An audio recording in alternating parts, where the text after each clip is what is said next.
ponto é o seguinte, quando a gente vai tratar sobre arte e o consumo de arte, a gente está falando aqui sobre uma questão muito mais complexa, né? Quando a gente vai chegar em Hegel, Hegel vai dizer que a arte ela tem uma aura, porque existe toda uma ritualística para você consumir arte.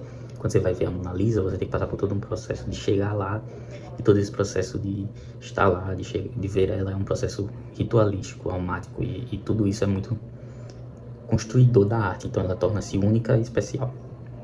Com o passar do tempo surgiu a fotografia, que acabou quebrando essa ideia de que a arte é uma coisa única e completamente ritualística. Quando a gente vai chegar com a fotografia, a arte começa a se tornar um processo de consumo muito mais reprodutível. Então, é possível reimprimir várias fotos de várias formas e você pode consumir essas fotos de âmbitos muito diferentes. Ou seja, a Mona Lisa deixou de ser um processo onde você precisa estar lá para consumir ela. Você poderia ver uma foto dela.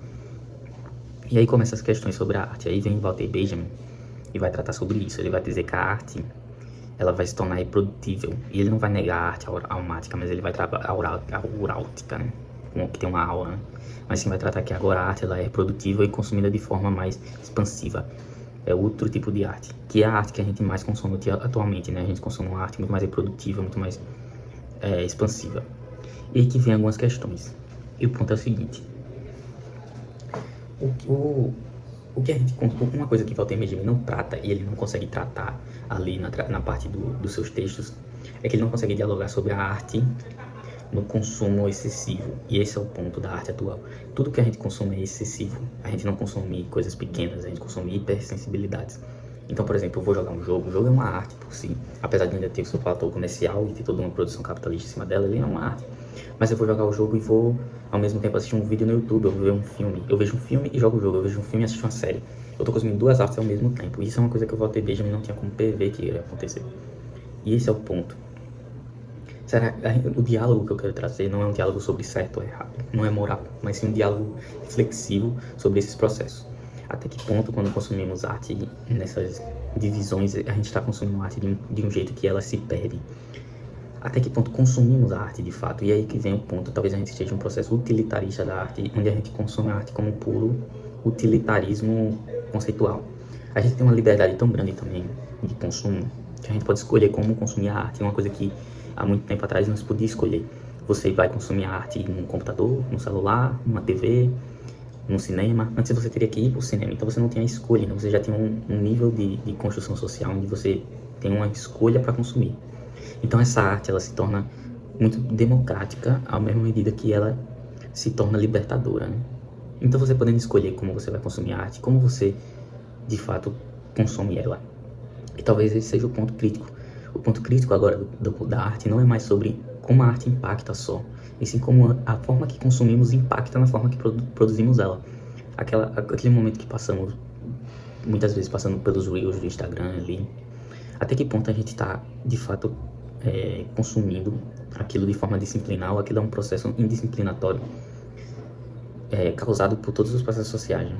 E eu fico me questionando nesse sentido, como antes o consumo de arte ele era menos dificultado, porque ele era menos livre. E parece que quanto mais livre, mais difícil se torna, porque mais a gente quer consumir certo. E esse talvez seja a questão libertadora. Talvez não exista a forma certa de consumir. E talvez não exista curadoria certa para consumir, porque a curadoria se tornou a gente, né? A gente pode até consumir alguns autores, consumir algumas coisas, mas de certa forma a gente tem um processo tão ilimitado de escolha, que até essas pessoas que a gente escolhe é uma curadoria pessoal de curadorias, né? E esse é o ponto. Será que limitar esse consumo não amplifica o consumo e é melhor isso? Até que ponto ter o consumo ilimitado não nos limita, né? Esse é o ponto, essa é a questão. E eu fico me questionando até que ponto a arte ela não está em um processo de um consumo tanto quanto desgastado, né? E eu acho muito interessante a gente questionar esse processo, questionar esse consumo. Até que ponto a gente está consumindo ou não a arte de fato. E eu não estou entrando no mérito socioeconômico, porque tem muitas questões aí que são complexas. Eu estou mais entrando no mérito estético, no mérito filosófico, da questão que vai além um pouco da produtibilidade capitalista. Eu estou querendo trabalhar sobre a questão filosófica que ela está exercendo. Até que ponto é certo, não é certo, né, mas até que ponto faz sentido essa ideia de disciplinaridade no consumo artístico? Tipo, por que temos que ter uma disciplina para consumir? Por que devemos ter uma rotina? Por que devemos consumir tanto? Óbvio que faz muito sentido a gente poder consumir em quesito amplo, porque o gosto ele é construído, né? Gostamos das coisas a partir daquilo que nós podemos consumir. Então faz todo sentido a gente tentar consumir o máximo de coisas diferentes para tentar construir esse gosto de forma muito mais complexa. Mas aí entra algumas questões, mas por que tantas coisas e por que não poucas coisas? Tipo assim, o que denota essa construção e o que denota que a arte ela se perde quando a gente consome ela de várias formas diferentes? Eu acho que existe um processo aí um tanto quanto metafísico na arte moderna, porque a gente meio que se coloca a arte como nada mais do que um mero um detentor do entretenimento inutilizável, né? E essa é uma utilidade, percebe? Esse é o ponto. A arte já é vista como algo inútil, mas exatamente por ser vista como algo inútil, ela se torna útil em seu quesito entretenimento, seu quesito fútil do seu consumo. Ou a arte ela é engrandecedora porque ela é muito complexa, ela é muito clássica, ela é muito expressiva, ou ela é completamente fútil, como um filme da Marvel. Você vai assistir o filme da Marvel porque ele é fútil, então você quer desligar o cérebro, que é um termo muito comum utilizado. Nada mais isso do que é um utilitarismo artístico, né? É aquela ideia de que você não está tratando de linguagem, de fato, você não está consumindo algo, você está desligando um cérebro para se sentir muito mais utilitário aquilo. Então, como todo no sistema capitalista é um processo utilitário, tudo tem que ser feito a partir de uma demanda focalizada e tudo tem que ser consumido a partir de um processo de utilidade. Quando você vai consumir uma arte que é, por conceito, a inutilidade, ela não tem motivos para ter utilidade, ela não tem motivos para existir, e é exatamente por isso que ela é arte. Você acaba obrigatoriamente se sentindo desconectado de algo que é essencial ao capitalismo, né? Então, por exemplo, quando você vai ouvir uma música, você não pode só ouvir uma música, você tem que ouvir uma música enquanto você trabalha, porque se você para apenas ouvir a música, você está fora do sistema capitalista, percebe? E obviamente que poder parar para ouvir uma música é um grande privilégio, né? Mas o ponto essencial é a questão ideológica que constrói, você percebe?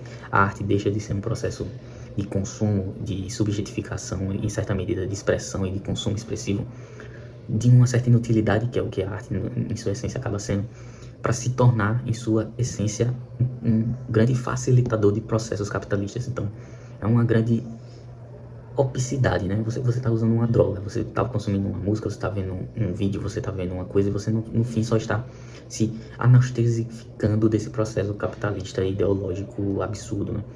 Você tem isso tudo ao mesmo tempo está intrinsecamente ligado a uma falsa liberdade de você escolher a curadoria do que você consome, mas no fim você está tão anestesificado pelaquilo que você consome que você necessariamente acha que está consumindo o melhor dos mundos porque você estabeleceu. E quando você estabelece o que você mesmo consome é quando você começa a sentir uma necessidade incansável de ter opinião de tudo, de estar certo sobre tudo e de que aquilo que você consome é você. Então você personifica a arte. Olha só, você não só a arte se torna uma personificação do que você é, ao mesmo tempo que ela é tão inútil que ela tem como utilidade simplesmente te desconectar do processo capitalista que está acontecendo na sua realidade. Então a arte ela é a resposta da subjetificação, ela é a identificação, ela explica o que você é, mas ela em sua essência nada mais é do que uma desconexão da realidade. E esse é um ponto interessante, porque no sistema capitalista tudo que somos é tudo que fazemos, né? Não existe essência, a modernidade rejeita o processo de essência, não somos essenciais, não temos uma essência, uma coisa nossa. Nada mais somos do que o que fazemos. E se somos o que fazemos, aquilo que tu consome é aquilo que tu é. E por isso cria outra questão também. Porque se você tem uma utilidade para consumir, ou seja, você tem que desligar o cérebro para consumir, é também por consumir Marvel que você é um cara dentro de um grupo social, percebe? Então você consome a arte para se tornar algo. E não porque a arte é a arte possui, ela é arte, ela é uma expressão. E ela é um consumo muito mais complexo. Não, ela é a expressão de si. Você está consumindo porque você se torna algo a partir desse consumo.